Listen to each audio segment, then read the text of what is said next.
you wanted the best, you've got the best podcast, the hottest podcast in the world. The Chris Voss Show, the preeminent podcast with guests so smart you may experience serious brain bleed. The CEOs, authors, thought leaders, visionaries, and motivators. Get ready. Strap yourself in. Keep your hands, arms, and legs inside the vehicle at all times, because you're about to go on a monster education roller coaster with your brain. Now, here's your host, Chris Voss. Hey folks, it's Voss here from the ChrisVossShow.com.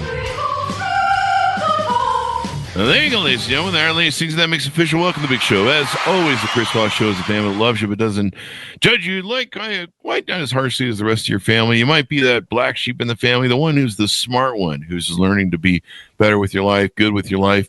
You're always working on improving yourself because you're listening to the Chris Voss Show, and that's what you do on the Chris Voss Show. You make your life better. So anyway, we have an amazing young man on the show today. We're going to get into it with him. But in the meantime, I need you to do me a favor, a solid, as the kids call it. Go to Goodreads.com/Chris Voss, LinkedIn.com/Chris Voss, Chris Voss1 on the TikTokity, and all those crazy places on the internet. Opinions expressed by guests on the podcast are solely their own and do not necessarily reflect the opinions of the host or the Chris Voss Show. Some guests of the show may be advertising on the podcast, but it is not an endorsement or review of any kind. Today's featured author comes to us from bookstolifemarketing.co.uk. With expert publishing to strategic marketing, they help authors reach their audience and maximize their book's success. Today we have Daniel Martinovich on the show.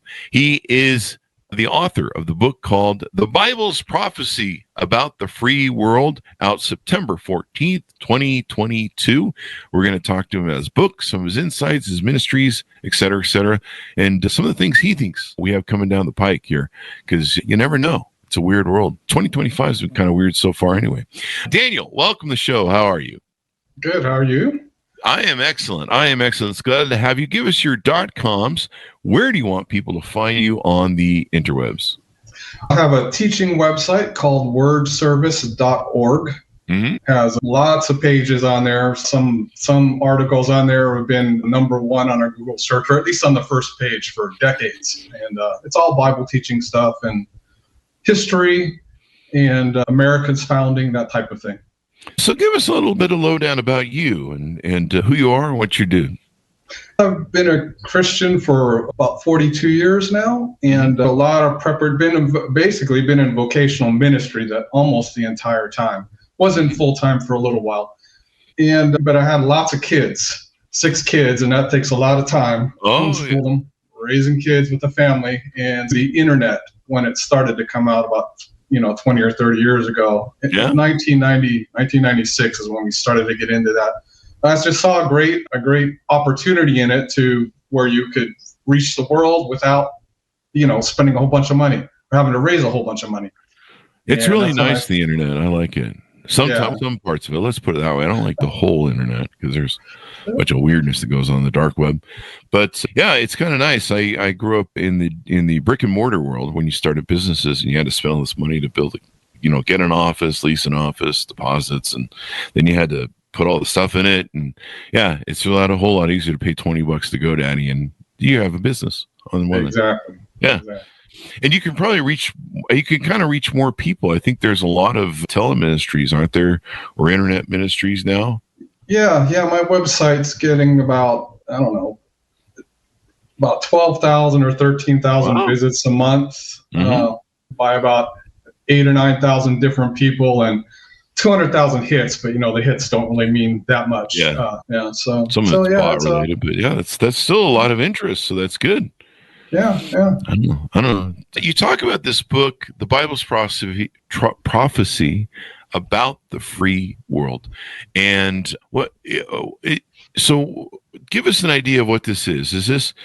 Are you focusing on what the Bible said about maybe things that are coming down the pike? I mean, I just kind of want to know if there's something going on tomorrow I need to schedule, or the end of the world, things along those lines. Tell us about some of the prophecies that you discuss in the book. First off, it's what the prophecies I'm focusing on are the ones that were to occur after the Roman Empire ended. Okay. That was 1453 AD, when what had been its capital since 333 AD, Constantinople, fell. And that is when Daniel chapter 2 and Daniel chapter 7 and the book of Revelation said we would see this phenomena of a growing free world. And I'll just say what happened is that's when the Bible got into the hands of the general public, right? Exactly at that time. With the invention of the printing press, the powers that existed were pretty much able to keep a lid on it. It was illegal to have a Bible without permission from the authorities.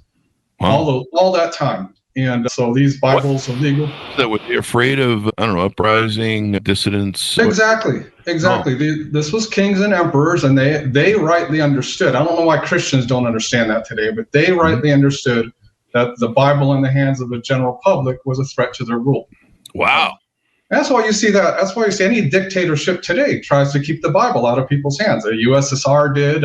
North Korea does. Any Islamic dictatorship tries that. They all eventually lose, but that's why. It's really, to them, it's very fundamental. This is a threat to our rule, and that's why we got this free world. I mean, right when that empire fell, Northern Europe got them first. And they tried to take them away, and that was followed by another first in human history was they were able to fight off the armies that came to take that, because they did send military force to stop what they considered a cancer. Yeah. So you got the Dutch Republic up there for 200 years. Oh, really? Yeah. And just think of this. In the Dutch Republic, in the 7 major cities, you had to to be a citizen, you had to own a Bible, prove that you read it every day, and you had to own a firearm. Now, then right across the border, you could still get burned at the stake for having a Bible. I mean, that's pretty crazy. You don't travel in that case, then you don't. Yeah, it was rough over there. It was very, very rough, very bad time. But the thinking that developed up there migrated over to North America, and this free world, because that's what it was. It was a Dutch Republic. It was actually a free country. I've not studied it too much, but in North America, and now ever since then, no matter what happens to try and stop it, the free world's still growing. And this didn't exist in the ancient world. There was nothing like this. It was great when these prophecies were written. It was crazy. How would you like the world's most powerful men to, like in the Roman Empire, for instance, back then, to be sacrificing animals? It was imposed on the public, the worship of idols. And the high priesthood that was government officials would study the entrails of how the animals plopped on the ground to make government policy. You don't see that in the movies. Wow. It was crazy. And so in that backdrop, these prophecies were written. I like to point the people to Mel Gibson's movie.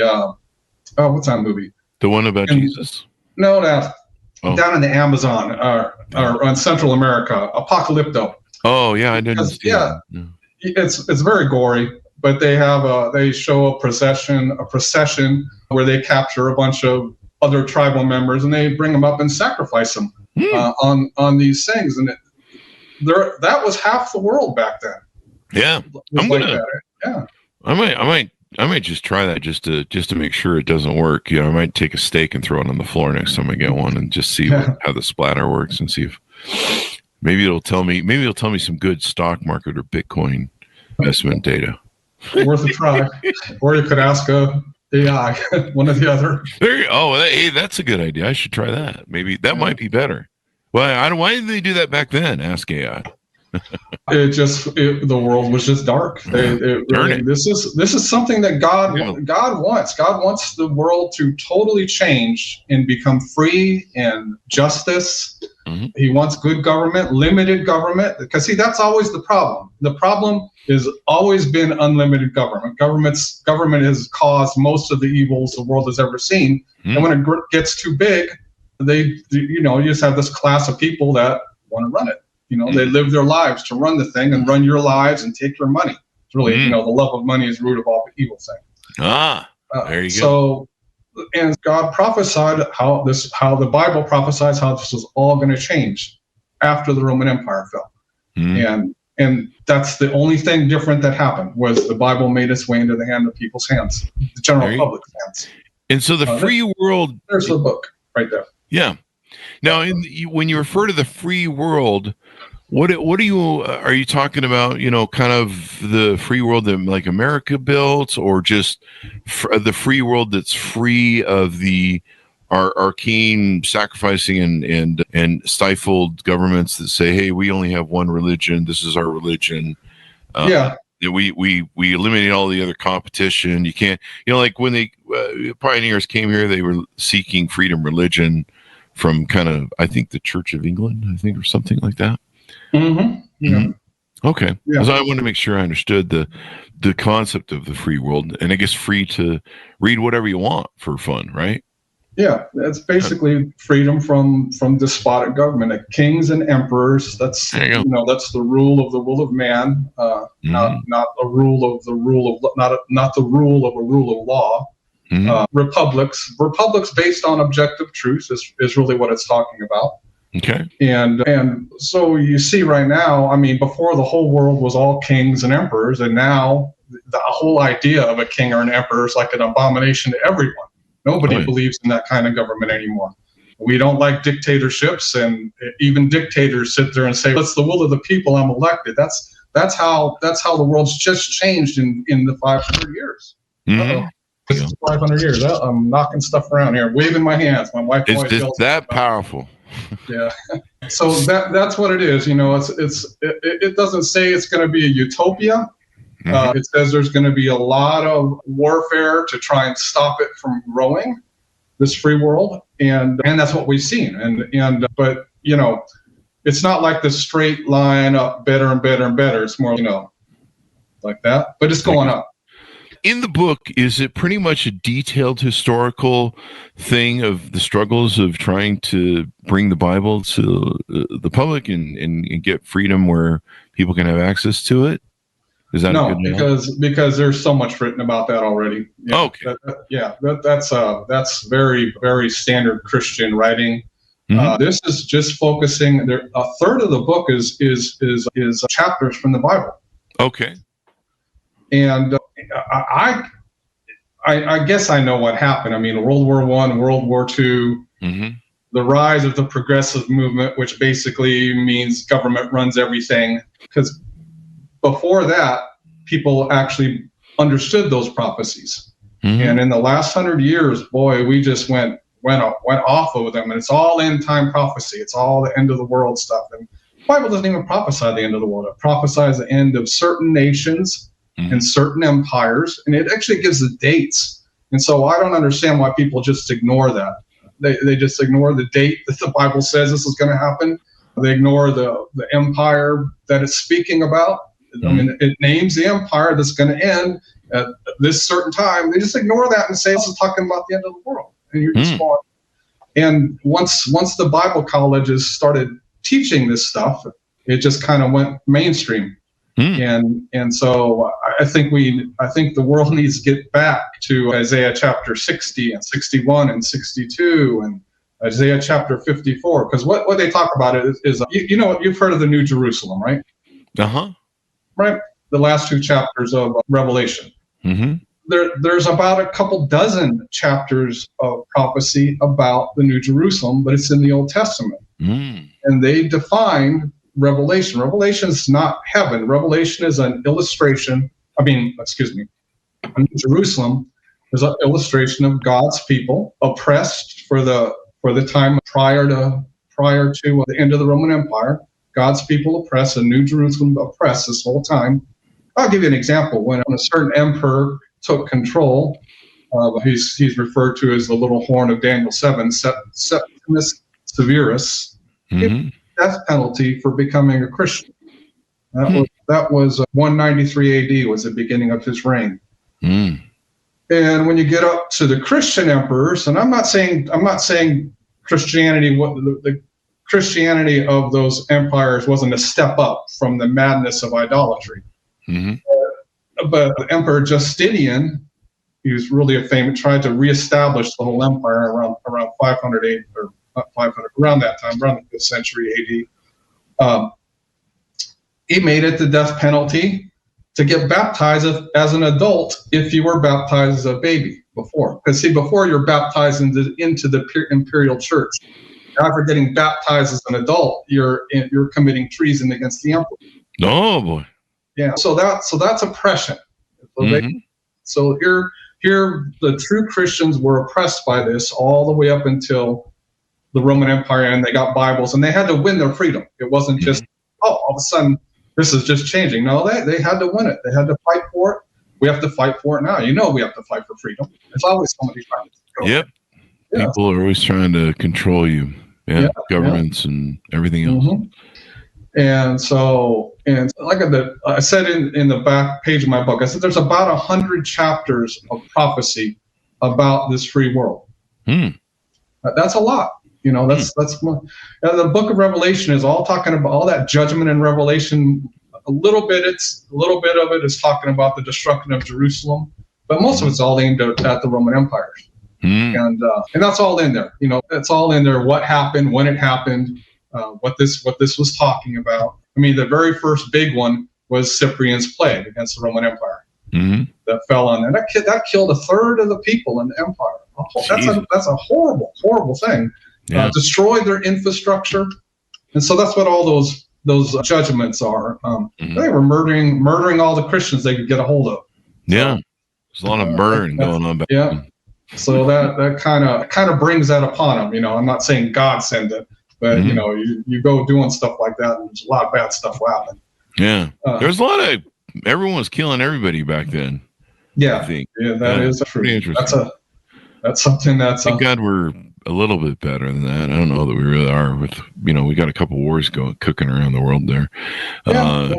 Human nature. We're kind of an interesting little species got going on there. So tell us about how you were raised. What were some of your influences, your story of your journey through life? When did you first discover religion?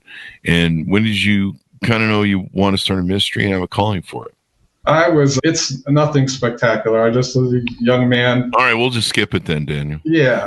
There's nothing. I had read part of the Bible as a young person. I'm talking preteen and tween.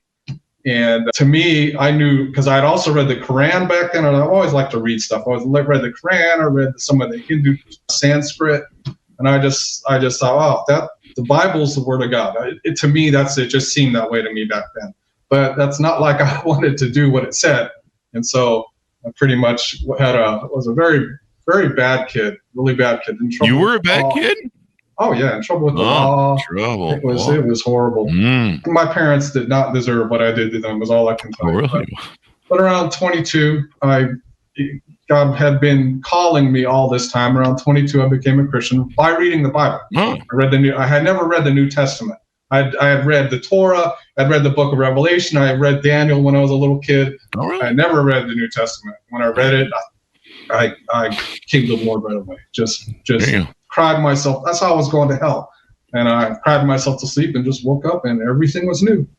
And everything just seemed new to me. And a few years later, I just felt a call into the ministry and started studying like a madman. And the funny thing is about this, so I got married, and I had been like quoting Isaiah 6. I was very zealous. So part of my devotions were like quoting whole chapters of the Bible to myself. Wow. Just my own, like Isaiah 60, arise and shine, your light has come, the glory of the Lord is risen upon you. For behold, darkness shall cover the earth, and gross darkness the people, but the Lord will rise upon you, and his glory shall be seen upon you. The Gentiles, the nations shall come to your light, and kings to the brightness of your rising. That's talking about the New Jerusalem. Wow. Good job, man. That's good memory. I'm not even doing that anymore. I should be reading it off my phone here. I've gotten too old to remember stuff of anything. I have to wake up in the morning and check the mirror and be like, who's this? Who's this raggedy old man before me? Oh, it's me. Who's the guy who looks homeless? No, I do look homeless in the morning, but it takes a lot of coffee to move the machine. Yeah, that's me too. Yeah. Yeah. Feel you. Yeah. So one day I'm reading all these scriptures every day for a couple years. And it says right above, if you got a study Bible, it'll say New Jerusalem right above chapter 60. And it has all kinds of references because Revelation quotes Isaiah chapter 60 more than any other chapter of the Bible. And it's New Jerusalem. And my wife and I had moved back to Texas. We kind of got our butts whooped out in California in the ministry. Moved back to Texas, and people are going to think this is crazy. But an angel of the Lord walked right into the room. We're on the first night there. We're sleeping on our friend's living room floor. Mm-hmm. We didn't see him. And all he did was start opening our minds about, hey, this is the end game. All these chapters I'm quoting, Isaiah 60, 61, that's God's aim. That's what he's trying to do in the world. And that's how blind I was. And that's how blind people can be to those chapters. They're very clear. Somebody just got to point it out. It just so happened an angel pointed it out to us. I have a lot of success in pointing it out to other people now. But and I started telling people about it, and they were just like, in the circles I ran with, what planet? Are you from Mars or something? Wow. Just because I was looking at it as a future thing. I didn't really know at that time. I mean, this is 35 years ago. I didn't know at that time that, hey, wait a minute, we're already living this out. It wasn't like this all the time. And so it's just a road of discovery from that point on to realize, hey, wait a minute, the United States is founded on all of this stuff. And it just was a shock to me. But now it's more of a thing that we just got to get back to the good book on these issues, because it's not about the end of the world. It's about transforming the world and making it a better place. And like here's a prophecy about people getting in the Bible. Isaiah 29:18. In that day, the deaf will hear the words of the book, and the eyes of the blind shall see out of obscurity and out of darkness. The meek will also increase their joy in the Lord, and the poor among men shall rejoice in the Holy One of Israel. For the terrible one, and what you look up that word in the Hebrew, that's talking about kings and emperors and dictators and world conquerors, is brought to nothing. And scorner is consumed, and all that watch for iniquity are cut off. That's just basically what we see happening. And that's just a little verse there. I mean, yeah. And nothing. Go ahead. Okay. Are there any prophecies that maybe haven't been fulfilled that we should know about? Because, like I said, I'm scheduling stuff for next month and want to make sure I have the end about of the that. world again. No, you'd have to go find prophets who are accurate for that kind of thing, and there's not too many of them out there. I'm going to consult. And I'm not one of them. I'll throw a stake on the ground, see what happens with the blood splat. I can tell you something crazy about that, but all of these prophets that you'll see on the internet, all these prophets, I'm not saying they're not real Christians. I'm not saying they don't really hear from God or they're not prophetic people, but end time prophecy teachings are the poison to accurate prophecy. They are absolute, but they make it so they can't, because if God is bringing the world in one direction and they think it's going another direction, anything God even tells them is going to be perverted once they speak it out to you, because they're not coming from the same place he is. They're not coming from the scripture. And so I've seen some very accurate prophets prophesy things that were going to happen in the next 10 years but back then they didn't believe in end time prophecy. And then I've watched those same prophets start accepting these end time teachings and just watched them go south. It's the most amazing thing, because it's just that's not where the world is headed. The world is not getting worse and worse. The world is getting better and better. It's a rough road. It has to be one, but our faith is supposed to be in these, not on end time prophecies that aren't even talking about the end of the world. They're like I said, talking about the end of empires and certain kingdoms and stuff like that. Yeah. I think we'd had one time on the show a gentleman who was a Bible scholar, and he'd written a book talking about, Armageddon and that whole thing at the end of the Bible Revelations, I think it is. And his claim was he'd written a lot of books on the Bible, and his claim was that Armageddon had already happened. It was angled towards, I think, what you said, like a Roman king or something. Mm-hmm. And it was kind of around the same time that Paul was alive, or Peter, or who was kind of the end guy there making the call on the Revelations. Yeah, that would probably be preterism. Okay. Which teaches that the Bible, all of Revelation, all of prophecy was fulfilled with the destruction of Jerusalem in 70 AD.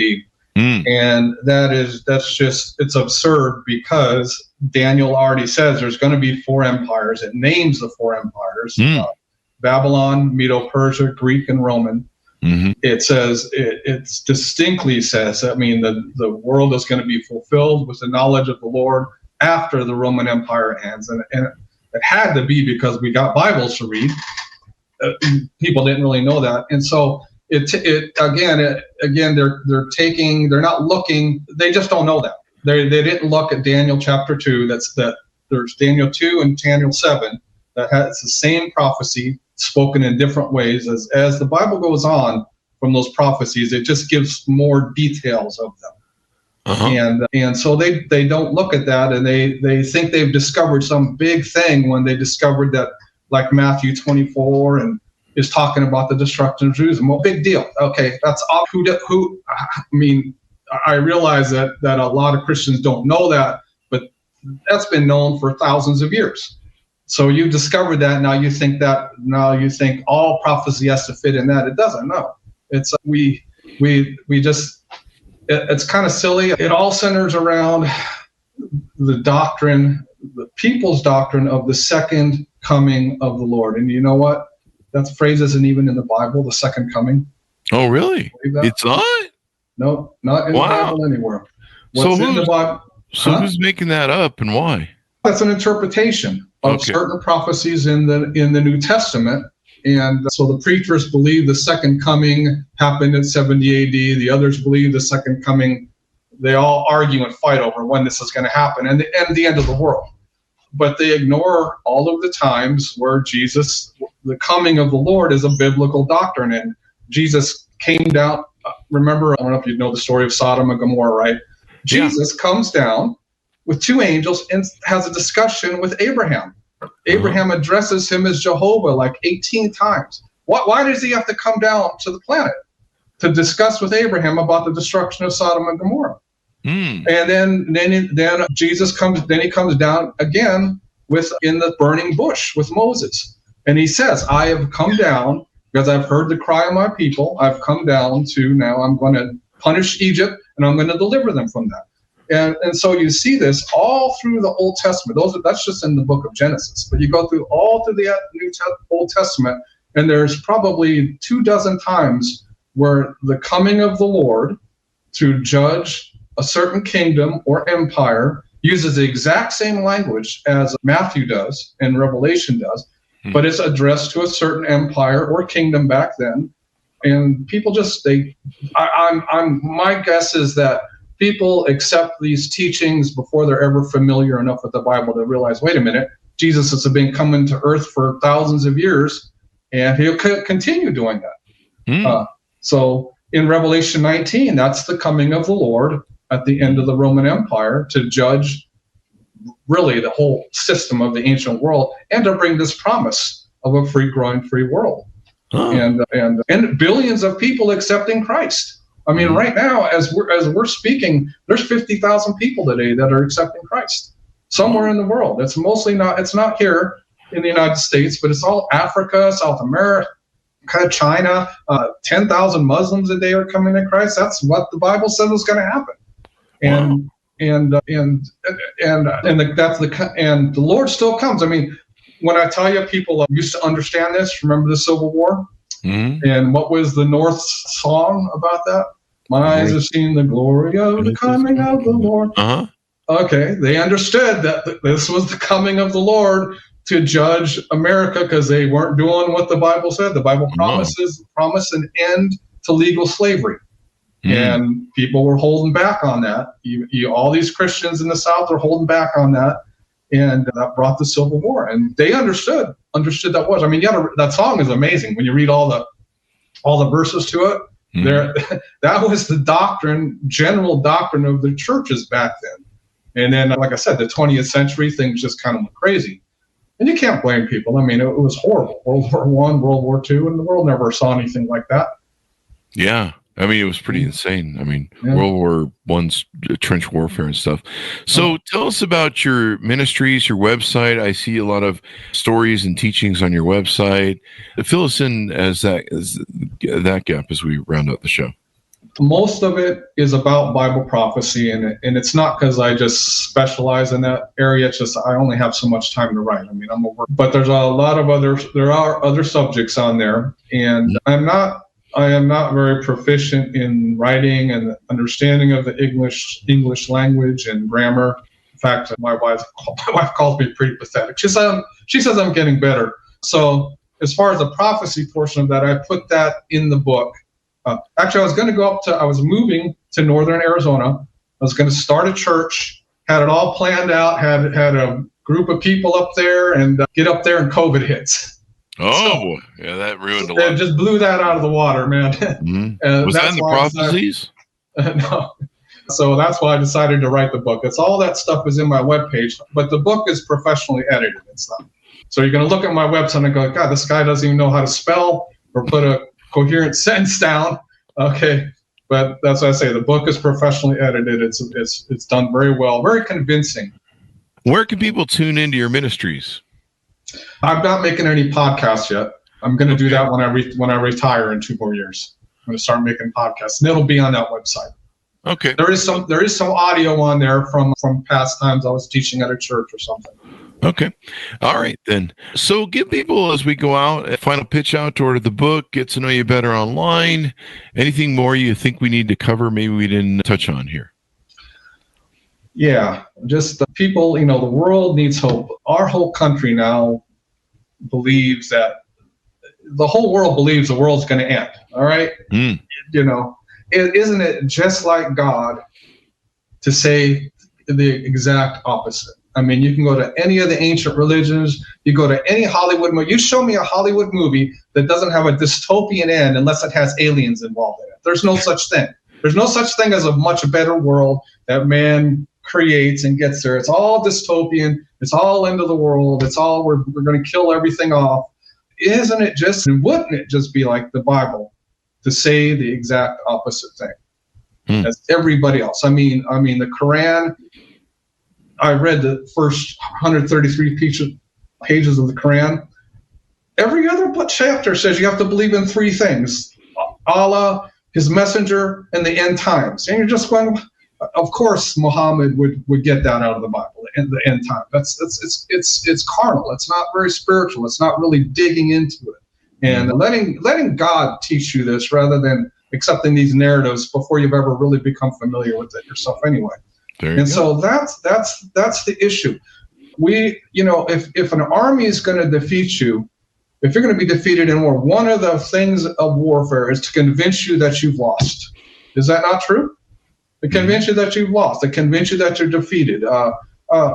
So here, if you look at these prophecies, these 100 chapters of prophecy, you're going to say, wait a minute, this is not defeat. This is us. This is the good guys winning.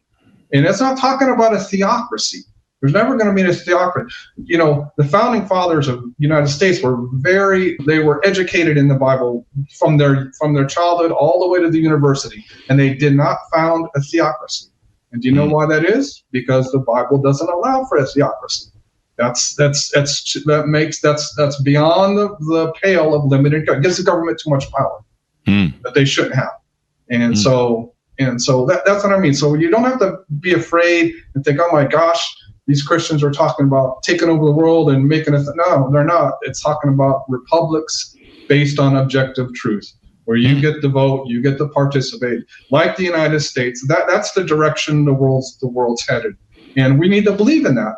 And if you believe, see, these things come by faith. If we have faith in God on this issue, He's going to work with us along these lines and help bring the world to that point. But if we believe the opposite, what's He supposed to do?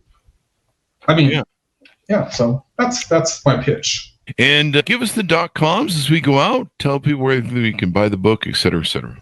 You can buy the book anywhere: Amazon, Barnes and Nobles. My publisher's Westbow Press. Just type in the Bible's prophecy about the free world. It'll just pop right up on your browser all over the place. I noticed some weird website that's claiming authorship for it the other day. I don't understand what that is. I'm going to have to deal with that. But they also on Amazon? Yeah, it's on Amazon. Yeah. Yeah. Sometimes there's this kind of weird thing where there's all these companies that will buy your book on Amazon and then resell it at a higher price. It's kind of weird. Yeah. I see that. You see that a lot now. It's all over the world on those kind of companies. That's right. It's still my book. That's crazy. And so and you can read the first 4 chapters on those big websites on Amazon or Barnes and Noble. They'll let you read the first 4 chapters on there, and it comes in audio, not audio yet, but ebook or hardcover and hardcover and what's the other one? Softcover. And again, wordservice.org. It's on there too. It'll lead you to the Amazon website or whatever. Thank you very much for coming on the show. It's been very insightful, and it's an interesting setup that you got going on there. And people can reach out to your ministry. People can find out more about you and all that good stuff. Yeah. Thank you, Daniel. Appreciate your time. Thank you. And thanks, Simonis, for tuning in. Order up the book wherever fine books are sold. It's called The Bible's Prophecy About the Free World, out September 14th, 2022. You can find out more about it and Daniel's works on his website. Thanks, Simonis, for tuning in. Be good to each other. Stay safe. We'll see you guys next time. All right.